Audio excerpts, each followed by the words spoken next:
Hey, all right, welcome back. Welcome back. It is a terrific Tuesday. This is a little bit of an on-the-road edition. I was at a big press conference here in Staten Island, New York, on behalf of 180 restaurant owners across New York City who have brought a class action suit against Mayor de Blasio and Governor Cuomo.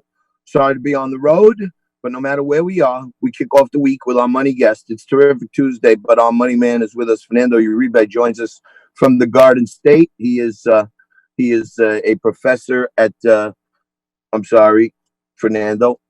Bergen Community College. Bergen Community College, and I see you still stepping up your game with the new studio setup and the new pad. You look fantastic, brother. Tell me what's happening. I was just at a rally with like 150 restaurant owners, workers at restaurants, and they're talking about, in outdoor dining is going to end soon. Their families are endangered. Even with outdoor dining, many of them are not making the same money they were, but at least they're making something. You say, despite that, there are some businesses that are doing well right now. Absolutely, John. It's great to be back on Liquid Lunch here, Bat and Leadoff. And what we're seeing, John, is not sort of the big name retailers that we're used to surviving during this pandemic, but even the ones that are sort of mid-range. And the ones I want to talk about with you were, for example, BJ Wholesales, Five Below, which, for example, for anyone in the audience that loves going to Dollar Tree or Dollar General, that's the company that's responsible for them. So these mid-sized type of retailers are surviving, and they're actually opening up new chain stores now, even during COVID, which I think is a reminder about payrolls increasing, the economy is recovering, and that's good news for the president because we have 55 days to go until Election Day, and Americans want to look at stability, and when they see the economy being stable and payrolls increasing and people hiring, that's good news for the American people. Yeah, the employment numbers were way better than expected. Unemployment dropping all the way down to 8.4%. That shows you that people are hiring. I was on with one of my Liquid Lunch buddies, alum Tom Basili, on Newsmax on Saturday, and we were talking about the fact that the left is saying, well, some of this is seasonal workers. No, seasonal is over basically. And the new season starts now, back to school and holiday season. And we're going to see probably more hiring with the COVID out of the way. Amazon announced, I think, that they're hiring another 20,000 fulfillment people for the holiday season. So I think these numbers, we were at what, 3.5%, 4, 5%, on average throughout Trump's first 3 years. We're not far to go to have employment back to where it was. And a Trump victory probably gets us right back to where we were before this whole pandemic started. Absolutely, John. And one of the things that most Americans, I think, are becoming very painfully aware of is the fact that pre-COVID, the president's economic policies were working. We had record unemployment, different demographics. We saw payrolls increasing exponentially all across the country. And here's something else, and it's something you brought up weeks ago at the peak of the summer. This is a point in time where the unemployment benefits for many Americans were running out. That extra surplus, with the benefits, also erased itself at the end of July. And I think Americans all across the country saw that, if payrolls are increasing and firms and companies are hiring, let me jump in here. There's a lot of virtual work available. And I think Americans see that as, let me get back into the job field. Let me not be as dependent on government. That's good news for everybody.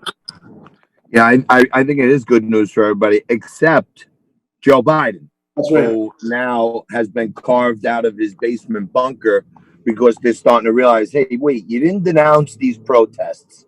So now even the left, like CNN's Don Lemon, is saying, please denounce the protests so that people stop blaming us for it. It's kind of a half-hearted effort. Now it looks like Joe Biden's limping onto the campaign trail. Last week we had Fog City Midge on the show, and she said Donald Trump has 150 events between now and Election Day on his calendar, and Joe Biden has 5.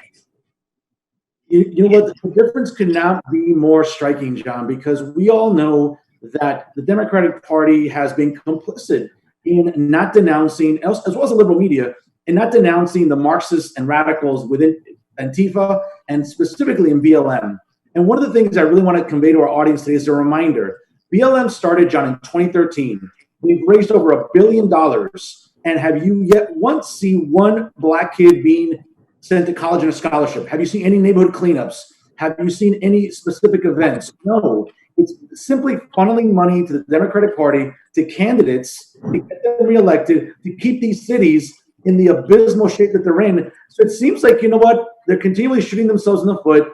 And Joe Biden sees the polls tightening. And right now, the president, listen, say what you want. You may not like the guy personally, but he's running on a law and order platform. He's running on a platform that encompasses economic prosperity, not economic dependency on government. And I'll tell you, John, a lot of independents, a lot of the Black community and Hispanic community see this as, look at all this chaos that's being, perpetrated by the Democratic Party. They're not denouncing it, like you said. And I think that's going to spell doom for Joe Biden come November. I see an electoral college landslide somewhere like 350 electoral votes or more. Yeah, I happen to agree with you. I mean, I'm not an esteemed professor at Bergen Community College, but I think that more and more people, I was with a bunch of people over this holiday weekend, many of them Democrats, but kind of like, Reagan Democrats, you know what I'm saying? Kennedy Democrats that are like, hey, this ain't us. I mean, just to put it, I know every week you're talking about this real stuff on Real Talk with Fernando Uribe on Eyes on NJ, and you get the best guests in New Jersey. But I'm seeing even moderate Democrats saying, I got to vote for Trump or vote for no one, and the ones that really hate him. But I think you're right. I think it's turning into a landslide because they have, Pete Carroll, former, the coach of the Seattle Seahawks, for some reason thought we cared about, his thoughts on BLM and oppression, right? The Democrats thought they were gonna just run the ball. You know what I'm saying? They're gonna run the ball and run out the clock, keep Joe Biden. Now they're trying to throw a pass at the 1 yard line, and you know what happened there, okay?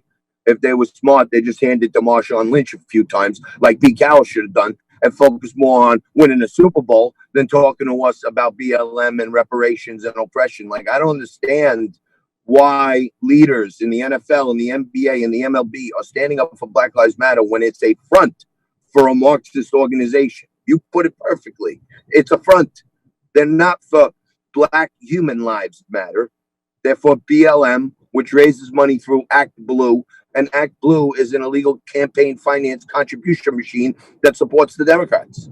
That's what it is.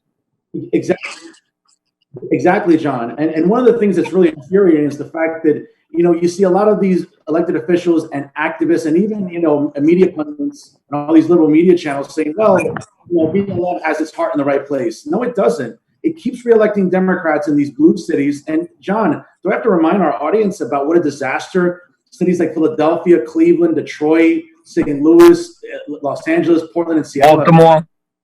It's awful. It's ridiculous how people don't see this. But I think more and more Americans are waking up. Fernando, I don't know if you remember, but you were on the show around that time. At one point, Donald Trump, I think, was in a fight with John Lewis. And he said he should pay attention to Baltimore because it's one of the rattiest cities around. You remember back then? And there was a big fight about rattiness and all this other stuff. I did some research. And the National Pest Control Company, Orkin, they rated the top rattiest cities in the United States of America. And it just goes to show the top 10 cities that were the rattiest cities in America, like had the actual most physical rat vermin in them, are the same cities: New York, Baltimore, Chicago, San Francisco. The rattiest cities are the ones that are allowing protesters to loot and riot and arresting people for trying to feed their family. Actually, you're right, John. And it's really, what's amazing to me is how Democrats continue to insult our intelligence with thinking that we don't see this, that the optics are not there about these, rodent-infested cities, poorly governed cities. Again, it's a policy that destroys only wonderful cities. I mean, New York City right now seems like, if you ever watched I Am Legend with Will Smith, that's what New York is starting to look like. And that's scary because New York is the beacon of light for the world, John. My God, it's the greatest city in the world. And we see it being destroyed by Mayor de Blasio. And also Governor Cuomo is complicit. He's not keeping Mayor de Blasio in check. So that's just inept and irresponsible governing at the local and at the state level, John. Yeah, no, it's getting tough here. But look, I'm trying in every way. I put together a rally here in Staten Island to open the salons. We got some progress there. Now today we had a bunch of restaurant owners that used the same attorneys that opened up the salons. They filed the class action against de Blasio and Cuomo So at least the people are going to the judiciary for the, some checks and balances on the system. Hopefully the lawsuit moves somebody, but as usual, you're on the money. For those of you watching at home across America on Biz TV and on Facebook and social, check out Fernando Uribe on Real Talk with Fernando Uribe on Eyes on NJ. He's one of the best in the business. Thank you, Fernando. Thank you, John. Stay safe. You're the man. Talk soon. All right. We're going to take a quick break right here. We are on final approach. I'm approaching the Corona Bunker Studios. Hopefully, I'll be back in studio shortly, but we will be back right after this.